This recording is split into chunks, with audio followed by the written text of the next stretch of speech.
حاضرین جمعہ السلام علیکم ورحمۃ اللہ تعالی وبرکاتہ۔ وعلیکم السلام ورحمۃ اللہ وبرکاتہ۔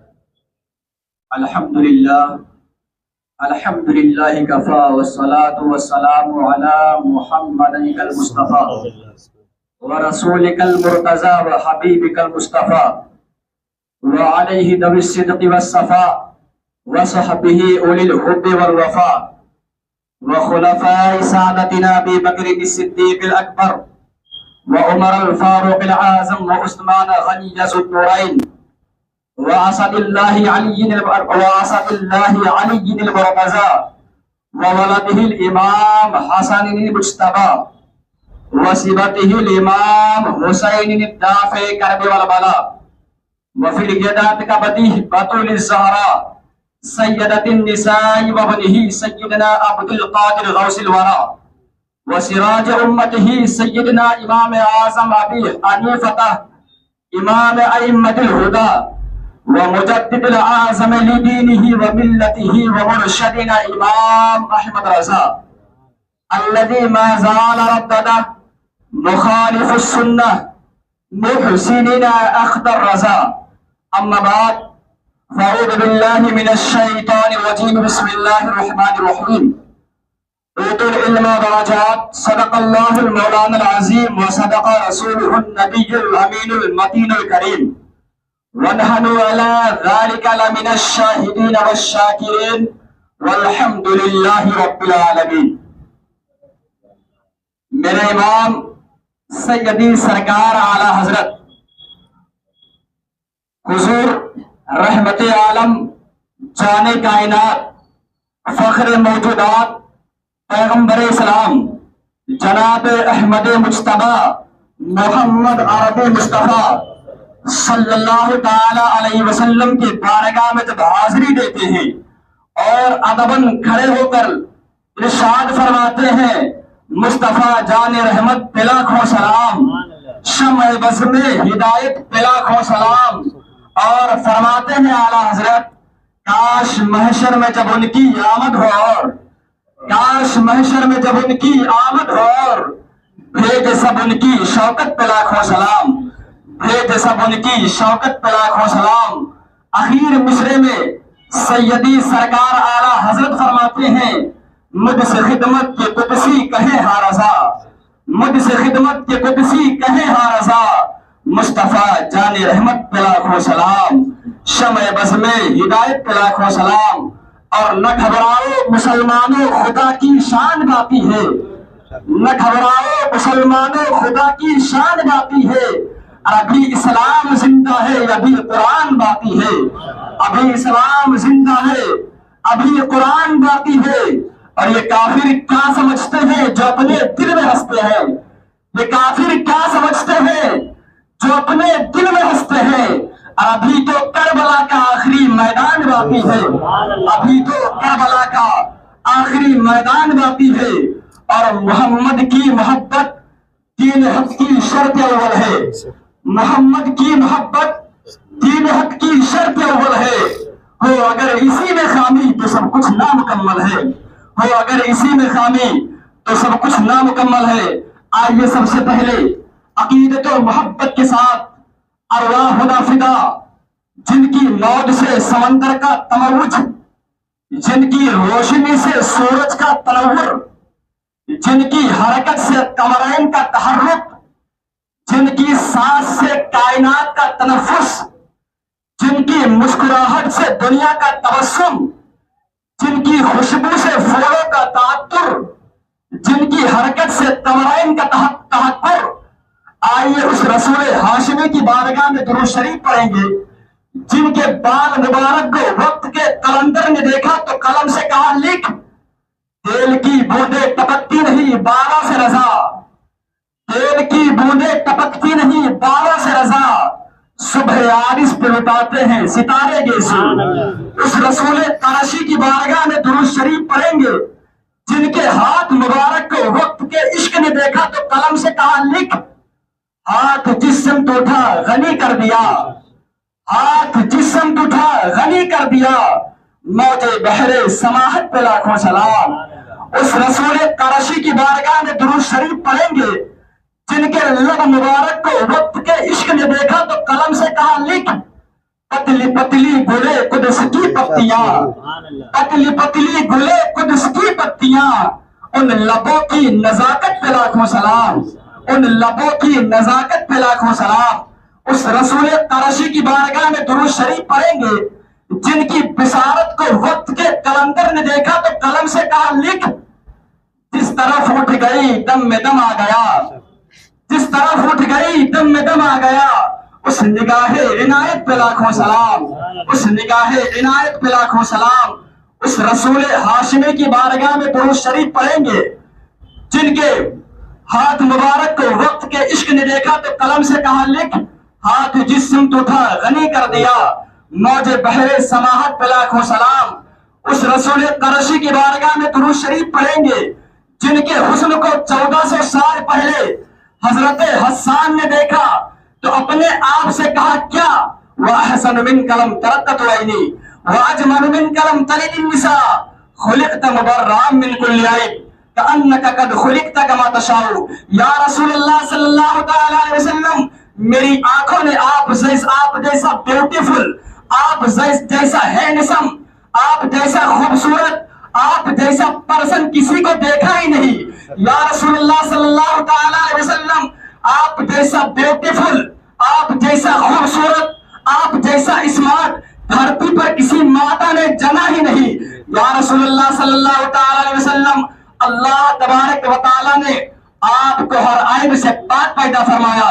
یا رسول اللہ صلی اللہ تعالیٰ علیہ وسلم، اللہ تبارک و تعالیٰ نے آپ کو ویسے پیدا فرمایا گویا کہ جیسا آپ جا رہے تھے۔ A question arise again in your mind, maybe in your mind also۔ حضرت حسان بن ثابت، آپ کے اشعار میں 2 دعوے ہیں۔ نمبر 1، آپ کی آنکھوں نے روئے زمین پر نبی سے زیادہ اسمارٹ، نبی سے زیادہ خوبصورت، نبی سے زیادہ جینیس کسی کو نہیں دیکھا۔ نمبر 2، روئے زمین پر نبی سے زیادہ اسمارٹ، نبی سے زیادہ خوبصورت، نبی سے زیادہ اسمارٹ کسی مادہ نے پیدا ہی نہیں کیا۔ پہلا والا دعویٰ کہ روئے زمین پر آپ نے نبی سے زیادہ اسمارٹ کسی کو نہیں دیکھا، یہ بات سب کے سنبھال لیں گے، یہ بات سب کے سنبھال لیں گے، کیونکہ آپ نے دیکھا ہے کتنے کو ہے، 100 کو، 1000 کو، لاکھ کو، اور ان لوگوں میں نبی سب سے زیادہ خوبصورت ہے، ان لوگوں میں نبی سب سے زیادہ اسمارٹ ہو، لیکن ان لوگوں میں نبی سب سے زیادہ خوبصورت ہو، ان لوگوں میں نبی سب سے زیادہ اسمارٹ ہو، یہاں تک کہ دنیا کی عدالت بھی چشمدید گواہ کی گواہی کو مان لیتی ہے۔ لیکن دوسرا والا دعویٰ کہ روئے زمین پر کسی ماتا نے، کسی ماں نے نبی سے زیادہ اسمارٹ بچہ پیدا نہیں کیا، اس کے لیے ہر مائی کے لال کو دیکھنا ضروری ہے۔ ہم سنی تو آپ کی بات کو مان لیں گے کیونکہ آپ صحابی ہیں، اور حدیث شریف کے اندر آیا علیکم بسنتی و سنت خلفاء الراشدین، ہم آپ کی بات کو تسلیم کر لیں گے کیونکہ آپ صحابی ہیں، اور حدیث شریف کے اندر آیا اصحاب النجوم بأیہم اقتدیتم اہتدیتم، ہم آپ کی بات کو تسلیم کر لیں گے کیونکہ آپ صحابی ہیں۔ اور قرآن مقدس کے اندر آیا وَكُلُّ وَعَدَ اللَّهُ وَكُلُّ وَعَدَ اللَّهُ الْحُسْنَى، لیکن دنیا کے اندر ڈربن والے بھی ہیں، نائجیریا والے بھی ہیں، موریٹانیا والے بھی ہیں، شمال والے بھی ہیں، مغرب والے بھی ہیں، جزر قمر والے بھی ہیں، اٹلی اور سسلی ڈربن والے بھی ہیں، شمال والے بھی ہیں، امریکہ والے بھی ہیں، افریقہ والے بھی ہیں۔ سپریم کورٹ آف انڈیا کا جج اگر ڈیسیجن دیتا ہے تو آئی وٹنس کی بنیاد پر دیتا ہے۔ وہ اگر آپ سے پوچھ لے اے حسان بن ثابت did you see face of آدم علیہ السلام؟ replied no. Did you see face of موسیٰ علیہ السلام؟ replied no. Did you see face of موسیٰ کلیم اللہ علیہ السلام؟ replied no. Did you see face حضرت ابراہیم خلیل اللہ علیہ السلام؟ replied no. Did you see face of حضرت زکریا علیہ السلام؟ replied no. They how can prove the prophet beautiful than all انبیاء, than all humankind, than all messenger? واللہ 25,000 messenger in a word stepped down by Allah. Excellent exception پیارے مصطفیٰ صلی اللہ تعالیٰ علیہ وسلم. You did not look, you did not see, you did not watch any prophet, any messenger, any smart, any scientist, any genius. لیکن دنیا کی عدالت میں آپ کی بات کیوں کر مانی جائے گی؟ حضرت حسان بن ثابت تصورات کی دنیا میں کولہ پور کے سنی مسلمانوں کی کڑائی کو پکڑ کر رہنمائی کرتے. Don't worry, follow me, I have witness.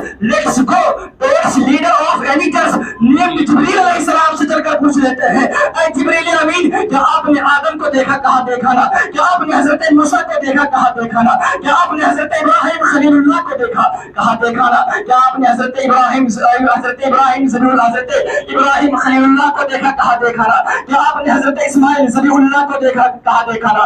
حضرت جبریل کا دعویٰ ہے تمام نبیوں کے پیغام پر میں ہوں, تمام نبیوں کا میڈیٹر میں ہوں, تمام نبیوں کے قاصد پر میں ہوں, تمام نبیوں کے قاصد پر میں ہوں. توریت میں لایا ہوں, زبور میں لایا ہوں, انجیل میں لایا ہوں, توریت میں لایا ہوں, انجیل میں لایا ہوں, قرآن مجید میں لایا ہوں, صحف آدم میں لایا ہوں, صحف سیس میں لایا ہوں, لائف اسٹائل میں لایا ہوں. پھر اے جبریل امین please who is beautiful, who is smart, who is genius, who is scientist, تو تخبرنی من فضلک من احسن الناس من اعقل الناس. تو طائر سدرا جواب دیتے قلبت الارض ومشارقها ومغاربها لم اجد رجلا من افضل من محمد صلی اللہ تعالی علیہ وسلم. میں نے ایسٹ کو دیکھا, ویسٹ کو دیکھا, ساؤتھ کو دیکھا, نارتھ کو دیکھا, ایون زمین کو الٹ پلٹ کر دیکھا. A question arise again, زمین ایسٹ ویسٹ ساؤتھ نارتھ کو دیکھا. بات لوجیکلی ہے کیونکہ ادھر پبلک رہتی ہے, لیکن آپ نے زمین کو الٹ پلٹ کر کیوں دیکھا؟ کیا زمین کے نیچے پبلک رہتی ہے؟ اگر ہاں تو کسی شریعت میں نہیں آیا, نہیں کبھی آپ نے بتایا. تو حضرت جبریل کی طرف سے جواب ہوگا ناقص سائل. اس سوال کا جواب تمہیں اس وقت پتا چلے گا جب گوگل کا دور ہوگا, ٹویٹر کا دھمال ہوگا, فیس بک میں دنیا مشغول ہوگی, فیس بک میں دنیا مشغول ہوگی. انسان آئنسٹائن کو فادر آف سائنس مانے گا, سٹل اسپیس کا زمانہ ہوگا, راکٹ کی دنیا ہوگی. انسان نیوٹن کی تھیوری, انسان ڈراون کی تھیوری پر ریسرچ کر رہا ہوگا, نیوٹن کی تھیوری کو ایکسپورٹ میں پڑھایا جا رہا ہوگا. ایسے ماحول میں نیوٹن کی اولادیں, آئنسٹائن کی اولادیں نئے گولے سے, نئے پلانیٹ سے, نئی مخلوق ایلین کا چہرہ پیش کریں گے. اور کہیں ایسا نہ ہو کہ آئنسٹائن کی اولادیں کہیں ایسا نہ ہو یہ کہہ دے کہ حضرت حسان بن ثابت کا دعویٰ باطل ہے, کیونکہ راکٹ نہیں تھا, سٹل اسپیس نہیں تھا, نئے گولے کی ڈسکوری نہیں ہوئی تھی. حضرت محترم, کیونکہ حضرت جبریل کی طرف سے جب جواب ہوگا کہ میں نے صرف زمین کو الٹ پلٹ کر نہیں بلکہ زمین کے نیچے بھی دیکھا ہے. حضرت محترم, سوال کرنے والا سوال کر سکتا ہے اے جبریل امین ایسٹ ویسٹ ساؤتھ نارتھ کو دیکھا؟ یہ بات لوجیکلی ہے کیونکہ زمین کے اوپر پبلک رہتی ہے, زمین کے اوپر انسان رہتا ہے, لیکن آپ نے زمین کے نیچے کیوں دیکھا؟ کیا زمین کے نیچے کوئی پبلک رہتی ہے؟ اگر ہاں تو کسی شریعت میں نہیں آیا, نہیں کبھی آپ نے بتایا. تو حضرت جبریل کی طرف سے جواب ہوگا یہ بات اس وقت سمجھ میں آئے گی جب گوگل کا دور ہوگا, ٹویٹر کا دھمال ہوگا, فیس بک میں دنیا مشغول ہوگی, لوگ آئنسٹائن کو فادر آف سائنس مانیں گے. ایسے ماحول میں نیوٹن کی اولادیں, آئنسٹائن کی اولادیں نئے پلانیٹ کو, نئے سیارے سے, نئے گولے سے, نئی مخلوق ایلین کا چہرہ پیش کریں گے. اور کہیں ایسا نہ ہو کہ کولہاپور کے سنی مسلمانوں سے کہہ دیا جائے اے کولہاپور کے سنی مسلمانوں, حضرت حسان بن ثابت کا دعویٰ باطل ہے کیونکہ نئے گولے کی ڈسکوری نہیں ہوئی تھی, راکٹ کی دنیا نہیں تھی, سٹل اسپیس کا زمانہ نہیں تھا. حضرت محترم, کیونکہ اللہ تبارک مصطفیٰ یہ قیامت کے لیے مصطفیٰ ہے, اللہ ہمیشہ کے لیے اللہ ہے اور رہے گا.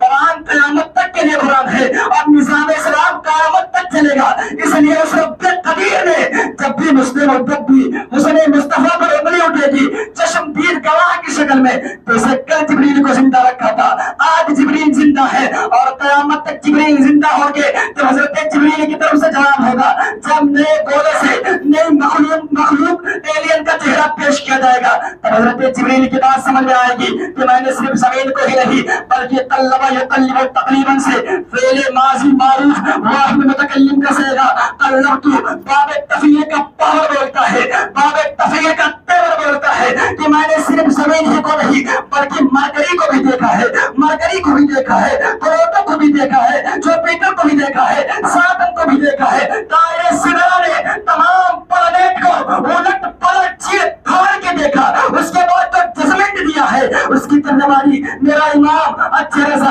عاشق رضا، فاضل رضا، اللہ کی رضا، مصطفیٰ کی رضا، صحابہ کی رضا، امام احمد رضا خان کرتے تو یہ ارشاد فرماتے یہی بول سدرا والے سبنے جہاں کے ڈالے سبھی مانے جان ڈالے تیرے پائے کا نہ پایا۔ ذات محترم اعلیٰ حضرت فرماتے ہیں طائر سدرا نے تمام پلانیٹ کا الٹ پلٹ چیر پھاڑ کے دیکھا، اس کے بعد جو ججمنٹ دیا اس کی ترجمانی میرا امام کرتا ہے یہی بول سدرا والے چمنے جہاں کے تھالے سبھی میں نے چھان ڈالے تیرے پائے کا نہ پایا۔ حضرات اس جملے پر غور کرو، پائے کا جو لفظ ہے یہ فارسی کا لفظ ہے اور پائے کے مطلب پیر کے آتے ہیں۔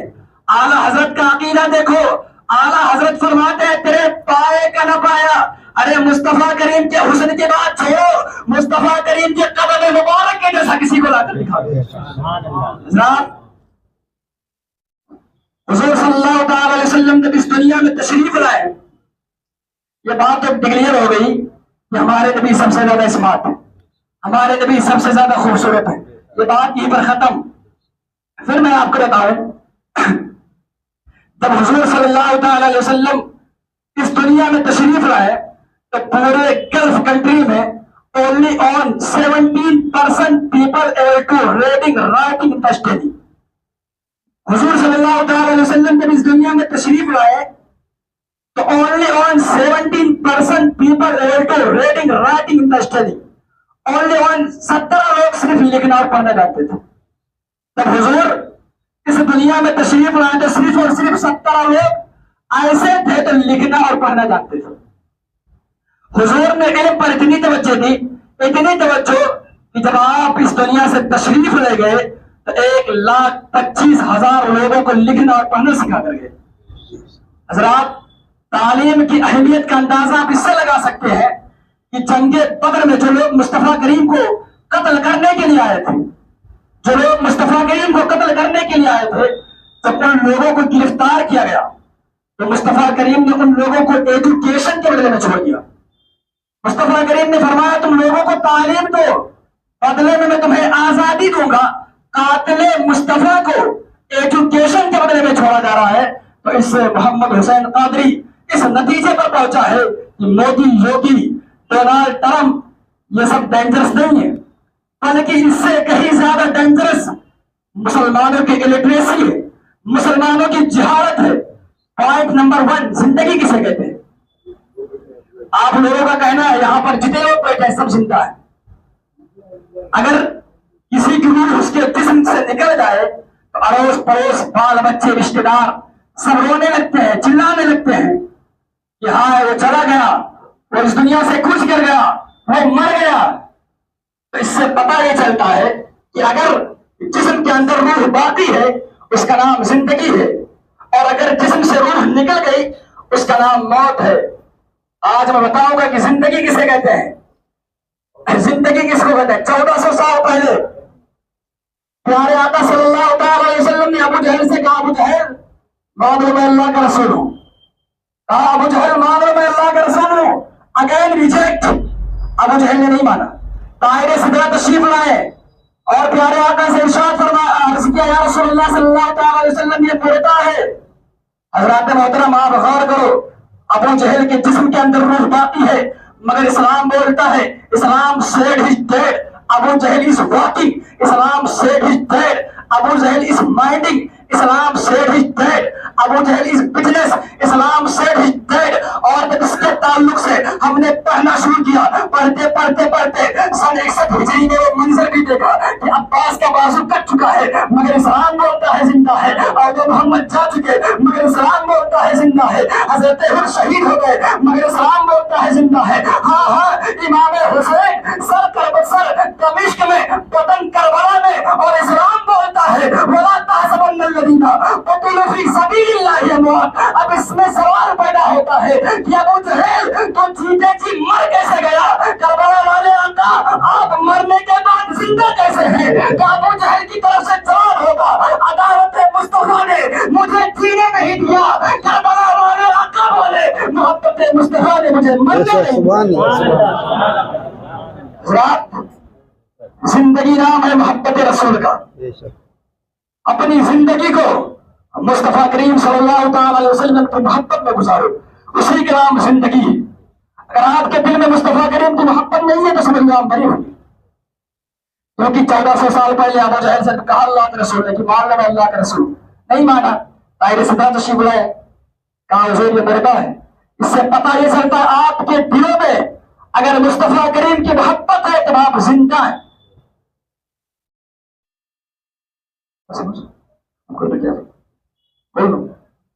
حضرات، اور سب سے زیادہ حضور نے جو توجہ دیے جب اس دنیا میں آئے تو سب سے زیادہ جو توجہ دیے وہ علم کے اوپر دیے۔ اس لیے اللہ کے رسول فرماتے ہیں طلب العلم فریضۃ علی کل مسلم و مسلمہ، علم دین مصطفیٰ حاصل کرنا ہر مسلمان مرد اور پر فرض ہے۔ حضرات، اور اللہ تبارک و تعالی نے، حضور کی میں عظمت کو بیان کر رہا ہوں، اللہ تبارک و تعالی نے سب سے پہلے اس دنیا کو وجود میں لانے سے پہلے اللہ کے رسول کے نور کو پیدا کی۔ آپ بات سب لوگ جانتے ہیں کہ سب سے پہلے اللہ تبارک و تعالیٰ نے حضور کے نور کو پیدا کیا۔ اب میں آپ کو بتاؤں گا کہ انسان کی تخلیق کیسے ہوئی، انسان کو پیدا کیسے کیا گیا۔ حضرات تو اٹھاؤ قرآن مقدس۔ اللہ تبارک و تعالیٰ فرشتوں سے مشورہ کرتا ہے، فرشتوں سے مشورہ کرتا ہے کہ میں زمین پر اپنا نائب بنانے والا ہوں، اپنا خلیفہ بنانے والا ہوں۔ اس سے بات اور ایک واضح ہوتی ہے کہ مشورہ کرنا کسی اور کی سنت نہیں بلکہ اللہ تبارک و تعالیٰ کی سنت ہے۔ اگر کوئی نیک کام کرنا ہو تو شریعت مطہرہ جس کام کی اجازت دے اس کام میں ضروری ہے کہ آپ مشورہ کریں، اور جب مشورہ کریں گے تو اس کام میں برکت بھی پیدا ہوگی۔ حضرات، جب اللہ تبارک و تعالیٰ نے فرشتوں سے مشورہ کیا، پہلے تو فرشتوں کو حضرت جبریل کو حکم دیا کہ جاؤ زمین کے مختلف حصوں سے مٹی لے کر آؤ۔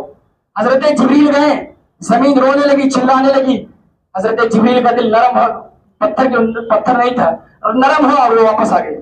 پھر حضرت اسرافیل کو بھیجا، اسی طریقے سے جب حضرت اسرائیل علیہ السلام کو بھیجا وہ مٹی لے کر آیا، ان سے بھی حالانکہ زمین نے فریاد کیا، رو رو کر فریاد کیا، لیکن وہ مٹی لے کر آ گئے اور انہوں نے کہا کہ اللہ تبارک و تعالیٰ نے مجھے حکم دیا ہے مٹی لانے کا۔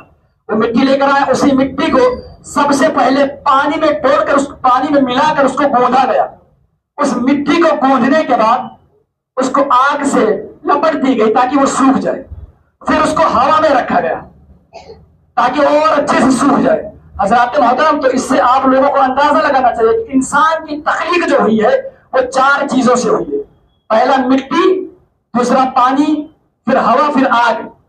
آگ ہی سے سکھایا گیا۔ پھر جب حضرت آدم کا اللہ تبارک و تعالیٰ نے پتلا بنا لیا، پتلا تیار کر لیا، تو اس پر پتلے کے اوپر اللہ تبارک و تعالیٰ نے 40 دن بارش فرمائی۔ 40 دن اس پتلے کے اوپر بارش ہوئی، اور 39 دن اللہ تبارک و تعالیٰ نے حضرت آدم کے پتلے پر غم کی بارش فرمائی۔ اللہ تبارک و تعالیٰ نے 39 دن حضرت آدم کے پتلے پر غم کی بارش فرمائی۔ قرآن مقدس کی آپ جب اس کی تشریح کو مطالعہ کریں گے، اس کی تفسیر کو پڑھیں گے، تب آپ کو بات سمجھ میں آ جائے گی۔ اور ایک دن اللہ تبارک و تعالیٰ نے خوشی کی بارش فرمائی۔ اس لیے انسان کی زندگی میں زیادہ تر غم رہتے ہیں، انسان کی زندگی میں زیادہ تر غم رہتے ہیں، اور خوشی کبھی کبھی میسر ہوتی ہے، جیسے عید الاضحیٰ کے دن، عید الفطر کے دن خوشی ایک ہی دن میسر ہوتی ہے۔ تو 40 دن اللہ تبارک و تعالیٰ نے حضرت آدم کے پتلے پر بارش فرمائی۔ بارش فرمانے کے بعد، پتلا تیار ہونے کے بعد، اللہ تبارک و تعالیٰ نے فرشتوں کو حکم دیا کہ آدم کو سجدہ کرو۔ جتنے فرشتے تھے وہاں پر، حضرت آدم کا پتلا یہ بیچ میں رکھا ہوا ہے۔ حضرت آدم کا پتلا، حضرت آدم کے پتلے میں جب اللہ تبارک و تعالیٰ نے روح ڈالی، تو جب روح ڈالا تو روح واپس آ گئی تھی، کیونکہ جسم اور روح کی جمتی نہیں ہے، جسم اور روح کی یہ جمتی نہیں ہے، یہ جیسے آپ کے جسم سے باہر نکلے گی آپ کو مڑ کے بھی نہیں دیکھے گی۔ لیکن اگر اس سے دوستی کرنا ہے تو جس طریقے سے حضور ننگے شاہ ولی رحمت اللہ تعالی علیہ نے اپنے روح سے دوستی کی، اسی طریقے سے آپ کو کرنا ہوگا۔ دوستی کرنے سے مطلب یہ ہے کہ آپ کو زیادہ تر اللہ تبارک و تعالیٰ کی تسبیح و تہلیل بیان کرنی پڑے گی، آپ کو اللہ تبارک و تعالیٰ کی حمد و ثنا بیان کرنا پڑے گا، جس طریقے سے حضور قدوۃ السالکین، فیض العارفین، عارف باللہ، ولی کامل حضرت بابو شاہ جمال قلندر رحمۃ اللہ تعالی علیہ نے جس طریقے سے اپنی روح کو دوست بنا لیا، اسی طریقے سے حضور مصطفیٰ کریم کے نقش قدم پر جب آپ چلیں گے تو یہ روح جو ہے آپ کی دوست بن جائے گی، آپ کا دل بھی منور ہو جائے گا۔ حضرات محترم، میرے بتانے کا مقصد یہ ہے کہ جب اللہ تبارک و تعالیٰ نے حضرت آدم کے پتلے میں روح کو پھونکا تو روح باہر آ گئی، پھر اللہ تبارک و تعالیٰ نے حضور کے نور مبارک کو، اب یہیں سے جو حضور کا نور ہے وہ ٹرانسفر ہو رہا ہے حضرت آدم کی پیشانی میں، اسی طریقے سے سلسلہ و سلسلہ حضرت عبد المطلب، پھر حضرت عبد المطلب سے یہی نور حضرت عبداللہ کی پیشانی میں جاتا ہے، پھر وہاں سے حضرت آمنہ رضی اللہ تعالی عنہا کی شکم میں چلا جاتا ہے اور حضور کی ولادت بسعادت ہوتی ہے۔ حضرات محترم، جب حضور کی ولادت بسعادت ہوئی تو اس کی خبر، جب حضرت حضور صلی اللہ تعالی وسلم اس دنیا میں تشریف لائے تو اس کی خبر ابو لہب کی لونڈی سویبہ، حضرت سویبہ نے ابو لہب کو جا کے خبر کی تو ابو لہب نے اس کو شہادت کی انگلی سے آزاد کر دیا تھا، شہادت کی انگلی سے اس کو آزاد کر دیا۔ جب ابو لہب کا انتقال ہوا، جس کی رد میں قرآن شریف کی سورت نازل ہوئی، تبت یدا ابی لہب و تب، یہ سورت نازل ہوئی تباہ ہو جائیں ابو لہب کے دونوں ہاتھ اور تباہ ہو ہی گئے، یہ سورت نازل ہوئی جب اس کو اس دنیا سے اس کا انتقال ہوا تو اس کے گھر والوں نے جب دیکھا تو خواب میں جب اس کو دیکھا تو پوچھا تم کیسے ہو، تمہاری کیا حالت ہے؟ تو اس نے کہا میں بہت تکلیف میں ہوں، لیکن جس انگلی سے میں نے حضور صلی اللہ تعالی علیہ وسلم کی خوشی میں سویبہ کو آزاد کیا تھا، اسی انگلی سے مجھے کچھ پانی پینے کو دے دیا جاتا ہے۔ حضرات محترم، اب اس سے پتہ یہ چلتا ہے کہ جب وہ کافر جس کے رد میں پورا قرآن نازل ہوا، جب حضور کی خوشی میں وہ اپنی لونڈی کو آزاد کر دے تب اس کو اس کا بدلہ دیا جاتا ہے، اور ہم غلامان مصطفیٰ صلی اللہ تعالی علیہ وسلم، ہم حضور کے امتی اگر مصطفیٰ کریم کا میلاد منائیں گے، اگر مصطفیٰ کریم کی یاد منائیں گے، مصطفیٰ کریم کی تعریف و توصیف بیان کریں گے تو الحمدللہ ہمیں بھی اس کا بدلہ دیا جائے گا، جب ایک کافر کو اللہ تعالیٰ اس کا بدلہ دے رہا ہے۔ حضرات، تو میں بتا رہا تھا کہ جب اللہ تبارک و تعالیٰ نے حضرت آدم کے پتلے میں روح کو پھونکا تو روح واپس آئی، جب حضور کا نور پیوست کیا گیا، حضور کا نور حضرت آدم کی پیشانی میں لگایا گیا تو روح وہیں پر رک گئی۔ پھر اللہ تبارک و تعالیٰ نے فرشتوں کو حکم دیا کہ آدم کو سجدہ کرو، سبوں نے سجدہ کیا۔ اور میں بتا دوں، جب اللہ تبارک و تعالیٰ نے فرشتوں سے مشورہ کیا کہ میں زمین پر اپنا نائب بنانے والا ہوں، اپنا خلیفہ بنانے والا ہوں، تو فرشتوں نے اعتراض کیا تھا، اے پاک پروردگار عالم، تو ایسے کو اپنا نائب بنائے گا، ایسے کو اپنا خلیفہ بنائے گا کہ وہ زمین پر جائیں گے، فساد کریں گے، جرائی کریں گے، خوریزیاں کریں گے۔ حضرات محترم، ایک بات اور میں آپ کو بتاتا چلوں، آپ کو علم ہوگا کہ اللہ تبارک و تعالیٰ ان اللہ علی کل شیء قدیر ہے، اللہ تعالیٰ ہر شے پر قادر ہے۔ تو یہاں پر سوال کرنے والا یہ سوال کر سکتا ہے کہ جب اللہ تبارک و تعالیٰ کو سارے دنیا کے بارے میں اس کو علم ہے تو اللہ تبارک و تعالیٰ نے فرشتوں سے کیوں مشورہ کیا؟ یہ ہر کوئی یہ سوال کر سکتا ہے، جب اللہ تبارک و تعالیٰ ان اللہ علی کل شیء قدیر ہے، ہر شے پر قادر ہے، تو فرشتوں سے مشورہ کیوں کیا؟ اس کا جواب یہ ہے کہ اللہ تبارک و تعالیٰ نے فرشتوں سے مشورہ اس لیے کیا تاکہ خلیفہ کی عظمت ان کو پتہ چلے، خلیفہ کی عظمت اور ان کی بلندی ان کو پتہ چلے، اس لیے ان سے مشورہ کیا۔ حضرات محترم، فرشتوں کو اللہ تعالیٰ نے حکم دیا کہ آدم کو سجدہ کرو، سبوں نے سجدہ کیا سوائے ابلیس کے، اس نے انکار کیا اور کافروں میں سے ہو گیا۔ اللہ تبارک و تعالیٰ نے اس کو جنت سے باہر نکال دیا۔ پھر اللہ تعالیٰ نے حکم دیا، جلدی میں بات بتاتا چلو، ٹائم بہت کم ہے، تو اللہ تبارک و تعالیٰ نے حضرت آدم کو جنت میں بھیج دیا۔ جنت میں حضرت آدم آرام کر رہے ہیں، حضرت آدم کی بائیں پسلی سے اللہ تبارک و تعالیٰ نے ایک حصہ نکال لیا اور اس سے حضرت حوا کی پیدائش ہوئی۔ حضرات محترم، عورت اللہ تبارک و تعالیٰ نے حضرت آدم کو جنت سے باہر پیدا کیا ہے، یہ بات ذہن میں رکھنا، اور عورت جیسی خوش نصیب جس کو اللہ تبارک و تعالیٰ نے جنت کے اندر پیدا کیا ہے، حضرات حضرت حوا کو پیدا کیا۔ پھر اللہ تبارک و تعالیٰ نے فرمایا وَلَا تَقْرَبَا هَٰذِهِ الشَّجَرَةَ فَتَكُونَ مِنَ الظَّالِمِينَ، اس درخت کے قریب نہ جانا ورنہ ظلم کرنے والوں میں سے ہو جاؤ گے، ورنہ حد سے بڑھنے والوں میں سے ہو جاؤ گے۔ تو جنت میں پہلے سانپ اور مور بھی رہا کرتے تھے، اور جنت کے اندر دو درخت تھے، ایک انجیر کا درخت تھا، ایک امرود کا درخت تھا۔ حضرات، تو جب شیطان ابلیس کو اللہ تبارک و تعالیٰ نے جنت سے بے دخل کر دیا تو اس نے حضرت آدم کو بہکانا چاہا، تو اس نے حضرت آدم تک یہ پیغام پہنچایا سانپ کے ذریعے یا مڑ کے ذریعے، حضرت آدم کے ذریعے پاس یہ پیغام پہنچایا کہ جس درخت سے اللہ تبارک و تعالیٰ نے تمہیں جس درخت کے پاس جانے سے منع کیا گیا ہے، جس درخت کا پھل کھانے سے تم کو روکا ہے، اگر تم لوگ اس درخت کا پھل کھا لو گے تو یا ہمیشہ کے لیے جنت میں رہو گے یا فرشتے بن جاؤ گے۔ یہ بات حضرت آدم کے ذہن میں شیطان نے ڈالی، تو حضرت آدم نے تک یہ پیغام پہنچا اور ابلیس لعین نے اللہ تعالیٰ کی جھوٹی قسم دکھائی۔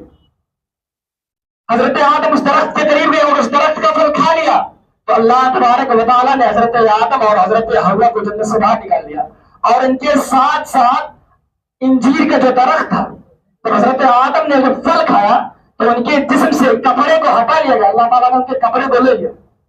حضرت آدم اور حضرت حوا برہنہ ہو گئے، ایک دم ننگے ہو گئے۔ انجیر اور امرود کا جو درخت تھا، ان لوگوں نے حضرت آدم اور حوا کو اپنا بدن چھپانے کے لیے پتے دیے تھے، ان لوگوں نے حضرت آدم اور حوا کو اپنا بدن چھپانے کے لیے پتے دیے تھے، تو اللہ تبارک و تعالیٰ نے انجیر اور امرود کے درخت کو بھی جنت سے باہر نکال دیا، اور ساتھ ہی ساتھ مور اور سانپ کے پاس پہلے پیر رہتا تھا، تو اللہ تبارک و تعالیٰ نے سانپ کے پیر کو کاٹ دیا، اور مور کا پیر بڑا خوبصورت رہتا تھا، تو اللہ تبارک و تعالیٰ نے مور کے پیر کو بدصورت بنا دیا، اور ان لوگوں کو چاروں لوگوں کو جنت سے باہر نکال دیا، اور کہا تم میں سے باز کا دشمن ہے، تم میں آپس ایک دوسرے کے دشمن ہو۔ آپ کبھی بھی دیکھیں گے تو مور اور سانپ کی کبھی نہیں بنتی ہے، اور مور جب ناچتا ہے جب اپنے پیر کو دیکھتا ہے تو رونے لگتا ہے، اور آپ نے یہ بھی دیکھا ہوگا کہ انجیر اور امرود کا درخت یہ ساتھ میں نہیں ہوتے۔ حضرات محترم، ٹائم کافی ہو چکا ہے، انشاءاللہ پھر کبھی دوبارہ موقع ملا تو میں اپنی گفتگو کو جہاں پر ختم کیا وہیں سے انشاءاللہ بالعزیز شروعات کروں گا اور بات کو مکمل کرنے کی کوشش کروں گا۔ اللہ تبارک و تعالیٰ کی بارگاہ میں دعا ہے میرے بولنے میں جو لفظ صحابت قصدن عمدن اگر کوئی غلطی بات ہوئی مولا تعالیٰ اسے معاف فرمائے، اور جو کچھ بھی میں نے بیان کیا اللہ تبارک و تعالیٰ اور حضور رحمت عالم صلی اللہ تعالیٰ علیہ وسلم کے وسیلے سے میں دعا کرتا ہوں اللہ تعالیٰ سب سے پہلے ان تمام باتوں پر مجھے عمل کرنے کی توفیق نصیب عطا فرمائے، پھر تمام سامعین کو وما علینا الا البلاغ۔ السلام علیکم ورحمۃ اللہ تعالیٰ وبرکاتہ۔